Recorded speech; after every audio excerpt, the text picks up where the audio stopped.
I lay the evidence on my desk. Bank statements with every single wire transfer highlighted in yellow. Photographs that were stolen from someone else, alongside the original source where the photo first appeared online. A police report from another woman, 71 years old, who lost $86,000 to the same profile, with messages nearly identical to the ones my client received. And the woman sitting across from me, 70 years old, 3 grandchildren, paid off house, widowed for 6 years, looks me in the eye with the calm of someone who still believes, and says a sentence I will never forget. Mr. Reed, I understand what you're showing me, but you don't understand what he and I have.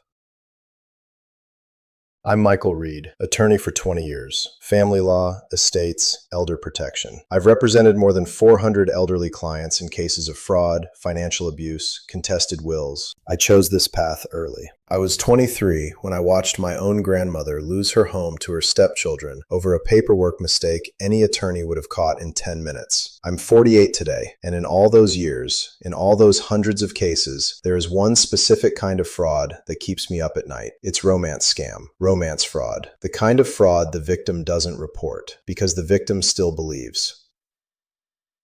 I'm telling you this story not to scare you. I'm telling you because there are tens of thousands of mothers, aunts, grandmothers, and neighbors across this country going through right now what Margaret went through. And as long as the family doesn't see the signs, the money keeps going.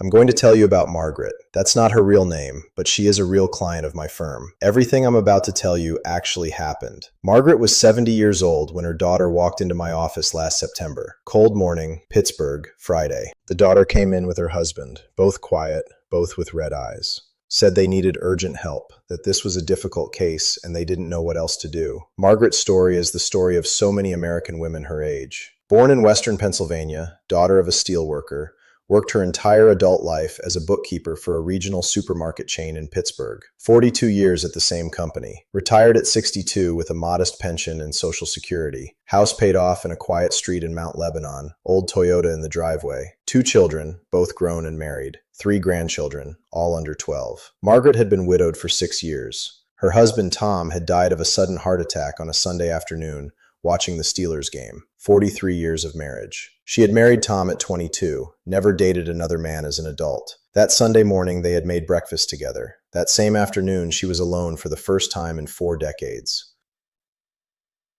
Jennifer, Margaret's daughter, was 40 years old, married, 2 young children. Jennifer is the one who told me the rest. Said her mother had been different for about 8 months. Bought a new smartphone, the expensive kind, $3,000 on installments. Learned to use Facebook, something she had never wanted to learn before. Started spending hours alone in her bedroom in the mornings. Started declining the Sunday family dinners. 3 Sundays in a row. Said she wasn't feeling well. Stopped going to Saturday evening mass at St. Bernard's, the parish she had attended for 30 years. When the family asked, Margaret would change the subject, laughed for no reason, kept her phone on the table during meals, checking it every few minutes. Jennifer found out by accident. Visited her mother on a Saturday morning, brought the kids. Margaret was in the shower. Her phone was on the kitchen counter, with a message lit up at the top of the screen. Jennifer wasn't snooping. The notification was right there, in large letters, in English. The message called Margaret, "My love."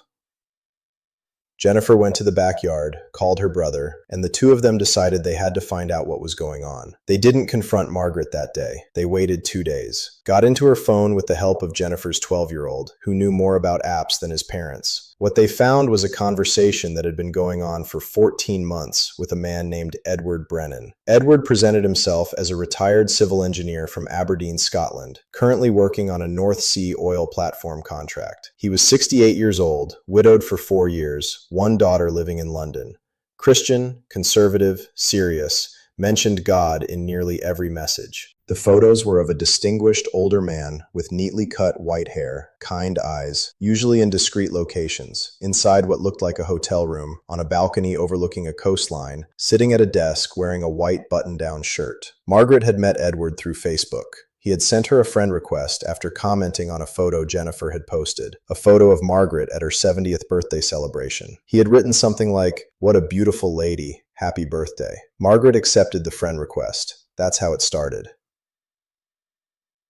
When Jennifer arrived at my office that Friday in September, she already had her mother's bank statements in hand, 19 pages printed out, with wire transfers circled in red pen. Margaret was joint account holder with Jennifer. They had set that up 5 years earlier, after a gallbladder surgery Margaret had, so Jennifer could help with paperwork in case of hospitalization. Margaret had never used that account for anything Jennifer would need to track, until this past year. In 14 months, Margaret had wired $85,000 to Edward. $85,000. To give you context, Margaret's pension plus Social Security was a little under $3,000 a month. Her house in Mount Lebanon is worth about $300,000 at market value. The $85,000 she wired Edward represented essentially the entire savings of her adult life. It was the money from Tom's life insurance, the money from her retirement payout, the money from the sale of a small lake house in upstate New York that had been her in-laws' property. It was, almost literally, everything the family had set aside. The first wire was $800 last August. Edward had told Margaret he had a dental emergency on the platform, that his employer's insurance didn't cover emergency dental work, that he just needed to make it to the nearest port, get the procedure, and would pay her back as soon as his next paycheck cleared. Margaret wired the $800. 3 weeks later, he asked for $2,000. Said he had to pay a customs fine to release a package he was sending her with gifts. Said he had mailed her a gold bracelet, a perfume, and that British Customs had held the package. He sent a photo of the shipping invoice, sent a photo of the customs receipt. Margaret wired the $2,000. That's how it began. $3,500 to help with hospital bills, when he said he had fallen on the platform and broken his ankle. $8,000 for a London attorney who was supposedly going to help him out of his contract so he could come live with her in Pittsburgh. $12,000 for an expedited visa application, with official-looking forms attached. $25,000 to release a sum he claimed to have inherited from his father, supposedly held up at British Customs, with what looked like an official letter and seal. $30,000 for a discreet payment to a customs official, in his words, to expedite the process. Each request had a story. Each story was an emergency. Each emergency had a document attached, photographed on a hotel desk, with official seals that looked real. I took the case. Asked Jennifer to bring her mother in on a Saturday, without telling her why. Margaret arrived at my office thinking she was coming in to discuss something about her daughter's pension paperwork. She came in dressed nicely, with lipstick and earrings. She smiled at me when she walked in, sat down, accepted the coffee. I had everything organized in 3 folders on my desk. I had hired a digital forensics consultant to trace the IP address of Edward's messages. The consultant was able to do it. The messages were coming from Lagos, Nigeria, from a specific cluster of computers in a commercial building, identified by Nigerian Federal Police as a known operations center for these types of fraud. Not from the North Sea, not from Aberdeen, Lagos. I had run a reverse image search on the profile photos. They were stolen photos of a Scandinavian model, a Swedish gentleman, age 68, named Lars, who does advertising work for financial products targeting middle-aged consumers. The photos had been published on his agency's website in Stockholm in 2018, 3 years before Edward appeared in Margaret's life. The photos of the seaside balcony were taken at a resort in Mallorca. The office photos were generic stock images, sold by a stock photography service for $10 each. I had reached out to the FBI through a contact at the Internet Crime Complaint Center, asked them to run the Edward Brennan profile against their database. The response came in 5 days. That specific profile, with that exact photo, with that name, with that oil platform story, had been reported in 7 different states. 7 other women, between 64 and 78 years old, had fallen for the same scam. 2 from Florida, 1 from Texas, 1 from Ohio, 1 from Arizona, 1 from Massachusetts, 1 from Oregon. The total lost across those 7 women was just over $400,000. I laid all of this out for Margaret. I started with the screenshot of the Swedish modeling agency website. Same photo Margaret had as Edward's profile picture, now associated with the model's real name, with the date posted, with the agency's website link. Next, I showed her the digital forensics report, with the IP trace to Lagos. I underlined the part of the report naming the commercial building. I showed her the Google Maps photo of that building. Then I showed her the police report from the woman in Florida. 71 years old, retired school teacher. Widowed, lost $90,000 to the same Edward Brennan, with the same platform story, with the same photo, with messages I placed side by side with the messages Margaret had received. Entire phrases were identical. Typos were identical. The man was sending the same, "Good morning, my love, my queen," to Margaret and to that Florida woman, word for word, in the same order. Margaret looked at everything, in silence. for about 3 minutes. Then she took a deep breath, looked me in the eye, and said the sentence I cannot forget. "Mr. Reed, I understand what you're showing me, but you don't understand what he and I have." I tried. I was patient. I showed her the photo of the Swedish model side by side with one of the photos Edward had sent her. I placed the two identical prints next to each other on my desk. "The same photo, Mr. Reed," she said. "Maybe he did some modeling for that company when he was younger. Maybe that's why his picture is there." I showed her the IP trace from Lagos. "Maybe he traveled to Africa for work," she answered. "His company has operations in many places." I showed her the Florida police report with the identical messages. She read it, was silent for a full minute. Then she said, "Maybe that other woman met someone who looks similar to him. Maybe it's a different person using his name to impersonate him." Jennifer started crying next to me, without making a sound, just tears running down. I didn't cry because I had seen this before, in different forms, but I would be lying if I said that moment didn't stay with me. Here's something that needs to be clear. Margaret is not stupid. Margaret is a woman who worked her entire life, who raised 2 children, who managed a household, who paid bills on time for 40 years, who knew how to read a contract. Margaret has preserved cognitive function, preserved reasoning, preserved financial autonomy from a medical standpoint. What she had was something different. She had attachment. She had felt like she belonged to someone again, after 6 years alone since Tom's death. She had felt, every morning when she woke up, that there was someone waiting for her message on the other side of the world. Someone who cared whether she had drunk her coffee, whether she had slept well, whether Mass on Sunday had been good. And Edward, or whoever was typing from that building in Lagos, knew exactly how to keep that feeling alive. This wasn't amateur fraud. This was a professional operation, with a script, with a timeline, with emotional triggers applied in the correct order. If you're watching this right now, you probably know a Margaret. Could be your mother, your aunt, your mother-in-law, your 70-year-old neighbor who suddenly bought a new phone and started acting differently. Could be you if you're over 60 and have met someone online recently. There's no shame in any of this. Romance scam victims are not foolish, not careless. They are targets of a professional scheme designed to do exactly what it does. Subscribe to the channel and leave a comment below. I read every one. If you know someone going through this, write the state where you live. Don't share names, don't share personal information. It's just so I can map where the cases are concentrating. There are patterns by city, by neighborhood, even by platform. Back to Margaret's case.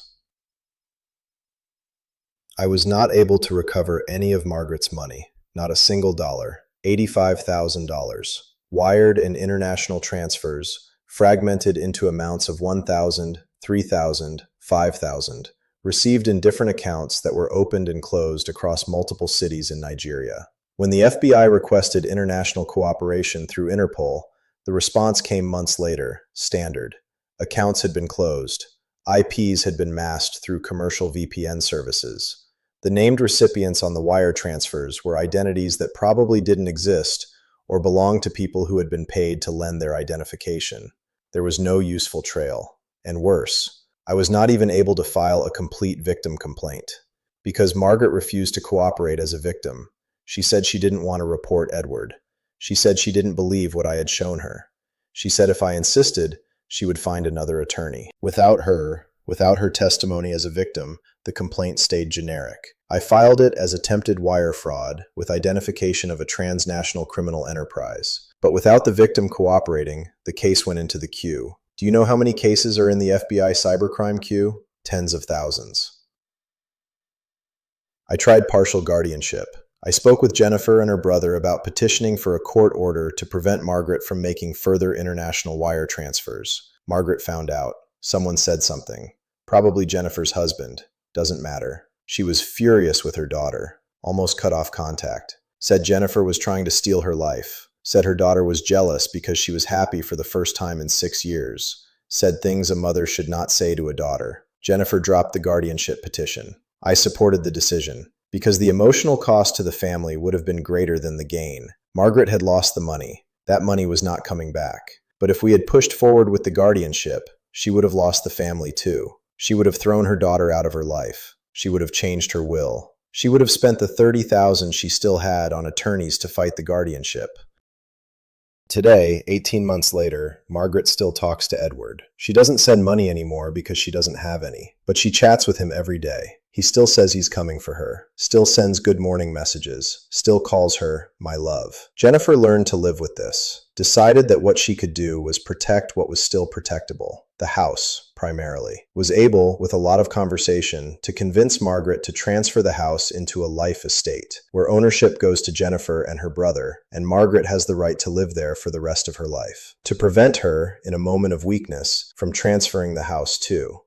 I cannot recover Margaret's money, but I can tell you 3 things that, if you were sitting in front of me right now, I would ask you to do today, not tomorrow, today, before the end of the day. First, if you are over 60 and you have met someone online in the past 12 months, someone you have never seen in person, someone who has been unable to meet you face to face for whatever reason, do a reverse image search on the photos that person has sent you. How to do this in practice. You take a photo that person sent you, save it on your phone or computer, open Google, go to Images, click the camera icon at the top of the search field, upload the photo. In 3 seconds, Google shows you every place on the internet where that photo appears. If it appears on a modeling website, on a stock photography site, on a profile under a different name, it's a scam. No exception. No maybe. No maybe he was a model. No maybe someone else is using his name. It's a scam. Period.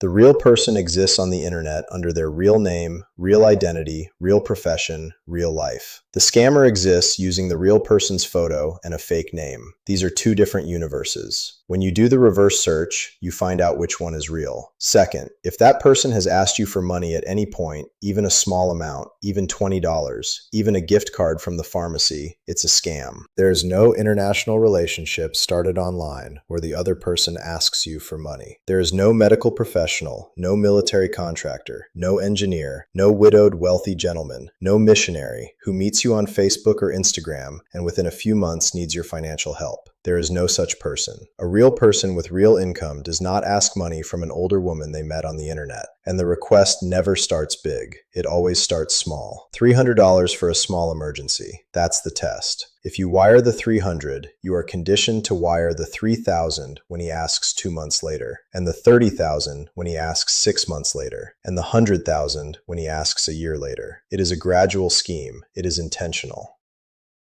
Third, and this is the most important of everything I'm going to say, if you have a mother, an aunt, a mother-in-law, a neighbor over 60 who has changed her behavior in recent months, bought a new phone, stopped attending things she used to attend, started spending hours alone in odd times, always has her phone in hand, become more reserved, more sensitive, more defensive when you ask what she's doing, talk to her. Don't accuse, don't intrude, don't confront. Talk. Ask if she's met someone. Say you heard about this romance scam fraud and you're curious whether she's seen anything similar among her friends. Tell a story, even an invented one, about a coworker who lost money in a case like that. Don't tell her she's being deceived, because if you tell her, she'll close up. She'll defend the scammer, just like Margaret defended Edward in front of me. The shame of romance scam is the strongest weapon the scammer has. The victim doesn't speak because she's ashamed. The family doesn't ask because they're afraid of offending. And while no one is talking, the money keeps going. If you suspect something, there's a way to help without intruding. You offer to do a reverse image search together with her on her new friend's photo. Say you're curious to see how that tool works. Do it together. If the photo appears on a Scandinavian modeling website, she will see it with her own eyes. She might still deny it, but planting that seed of doubt is the most family can do before it becomes too late. I see this happen every week in my office. Every week, a family like this comes in. Daughter, son, niece, grandson, walking in to ask me to help pull their mother, aunt, grandmother out of the middle of a scam. Sometimes I'm able to prevent the worst. Sometimes I arrive at the right moment. Sometimes I arrive too late, like I did with Margaret. If you've stayed with me until here, thank you, truly. I know it isn't easy to listen to these stories, but I'd rather tell them than talk about anything else on YouTube, because this information saves family wealth and saves family relationships. Send this video to someone you love who is over 60. Send it to your mother, your father, your mother-in-law, your aunt. You don't have to explain much, just send it. Say you watched it, found it important, wanted her to see it before anything else. Because romance scam doesn't pick foolish victims. It picks lonely victims. And the person watching this might be the only one who's going to make sure that mother, that aunt, that neighbor is not alone when the big request comes. I'm Michael Reed. Stay with me on the channel. The next story I'm already preparing.